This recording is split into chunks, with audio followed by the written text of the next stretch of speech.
Entendez des gens qui vous disent oui, ils parlent de souveraineté, pourtant ils empruntent. C'est pas ça la souveraineté. La souveraineté, c'est avoir le choix dans les schémas que vous mettez en place, qu'on ne vous impose pas des modèles. C'est de pouvoir dire, ma priorité, c'est de mobiliser sur les marchés, dans des conditions les plus favorables, les taux les plus favorables, les maturités les plus favorables, et de ne recourir au multilatéral et notamment au FMI qu'en dernier ressort parce que je n'aurai pas d'autre solution. C'est le contraire de ce qu'on fait actuellement. C'est ça la souveraineté. Mais ce qui vous permet d'être à l'aise sur ça, c'est votre capacité à mobiliser des ressources endogènes, à assainir votre cadre macroéconomique. Et c'est ce travail qui va nous permettre effectivement de conforter la position de l'État. C'est le respect de nos engagements internationaux qui seront plus facilités. C'est la contribution. On ne dit pas que c'est ce plan qui va le faire à lui seul, mais il contribuera substantiellement à l'objectif d'atteinte de ramener le déficit à 3% en 2027. Mesdames et messieurs, nous voici arrivés au terme de notre exposé. Ce que je voudrais dire aux Sénégalais, c'est que nous parlons souvent de souveraineté. Moom sa bopp, mais moom sa bopp am na lu ko jiite. Li ko jiitu mooy mënal sa bopp.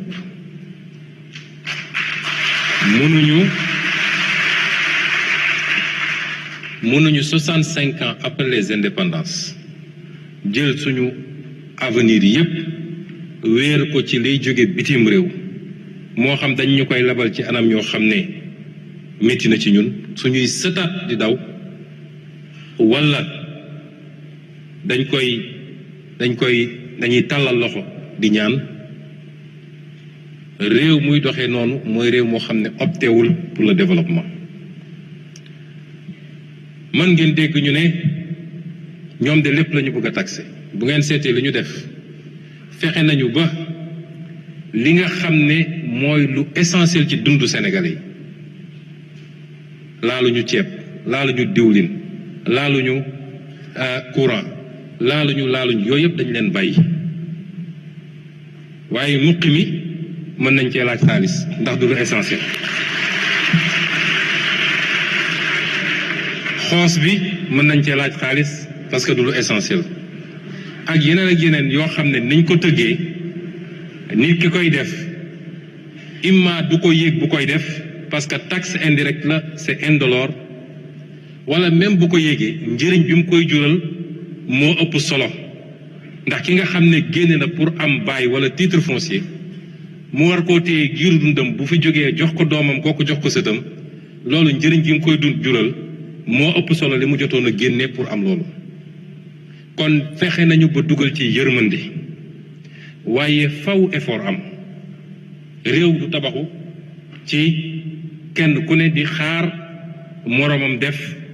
wala ñu jàpp ni président Bassirou Diomaye Faye mooy ubbi benn robinet njaga ñaaw milliards yi génn loolu mënul ne kenn ku ne ci ñun war na am lu mu ñaq effort la bu ñu laaj sur une période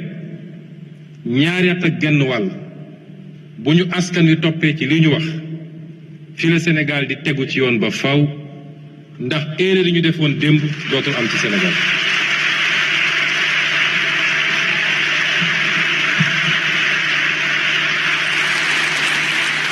ma xam nag njàmbarte réewu Sénégal ak askanu Sénégal njàmbarte boobu ñu wane woon démb pour ne dañuy sauver suñu démocratie ak suñu liberté mu jaral nit ñi bakkan ñàkk liggéey dem kaso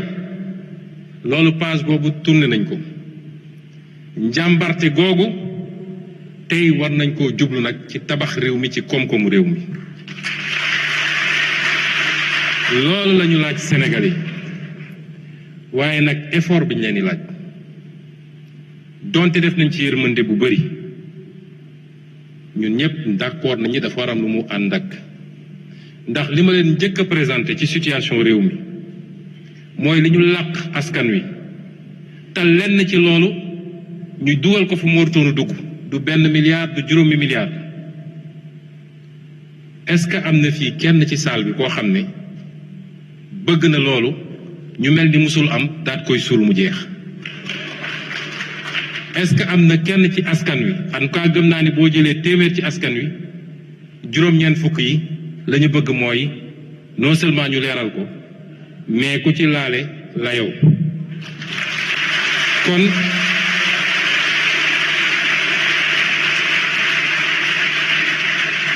kon liggéey yooyu dañoo ànd ndax suñu ne woon rek sénégalais yi lii mun nañ ko def ñun ñëpp nañu ànd def effort te liñ ci jiital mooy effort yi état bi di def balaa ñu naan citoyen bi dundu état gi la ñu njëkk ne nañ ko xool effort yooyu mënoo ko laaj sénégalais yi ba pare ne leen dafa am yorin bu baaxul bu ñu yóbbu ba fii te doo layoog ñi def loolu kon sénégalais yi duñ la topp kon jot na suñu kattan suñu xam-xam suñuy waxtaan suñuy yitte ñu jël ko lépp concentré ko ci lii ndax lii mooy njëriñu réew mi de bañ divertissement yi bañ li ñuy tardel bàyyiwuma ci élève bi baykat bi transporteur bi étudiant bi cadre bi kilifa diine bi bépp couche sociale bi dañu xam ni lii moo war a doon suñu yitte ci ñetti at yi ñu jëm buñ ko defee Sénégal taxe ba faw ñu ngi leen di gërëm leen sant.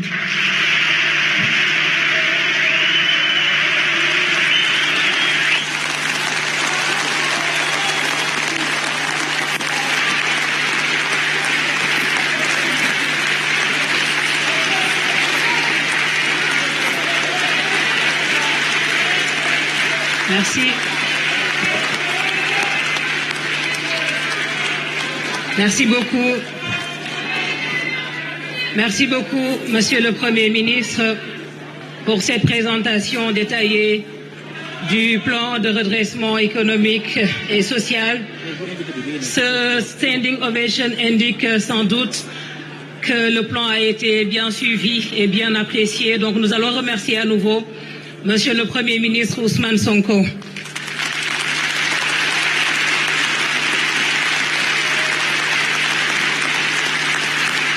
Merci également à vous, Mesdames, Messieurs. Comme annoncé précédemment, nous allons dans un instant ouvrir la séquence questions-réponses pour débattre de ce plan donc qui vient d'être présenté par Monsieur le Premier ministre. Mais avant, pour ce grand jour, nous allons d'abord recueillir les premières réactions de son Excellence, Monsieur le Président de la République, Excellence Monsieur Bassirou Diomaye Diakhar Faye. J'ai l'honneur de vous inviter à venir prendre la parole.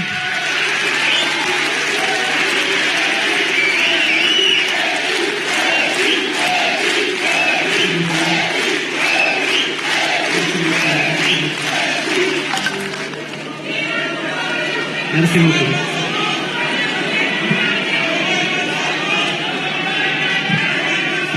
Monsieur le Président de l'Assemblée nationale, Monsieur le Président de l'Assemblée nationale, El Hadj Malick Ndiaye, Monsieur le Premier ministre Ousmane Sonko,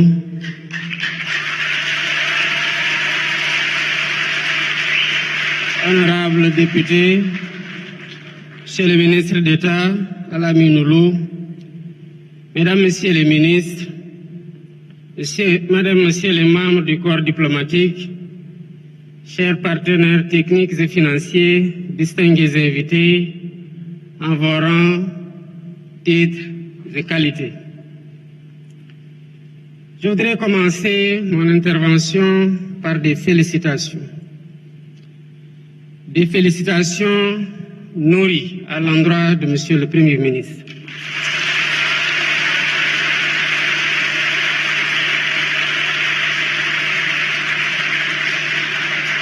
Des félicitations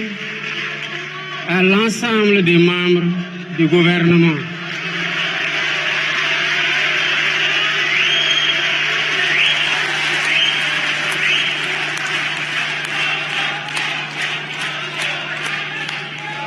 mais des félicitations aussi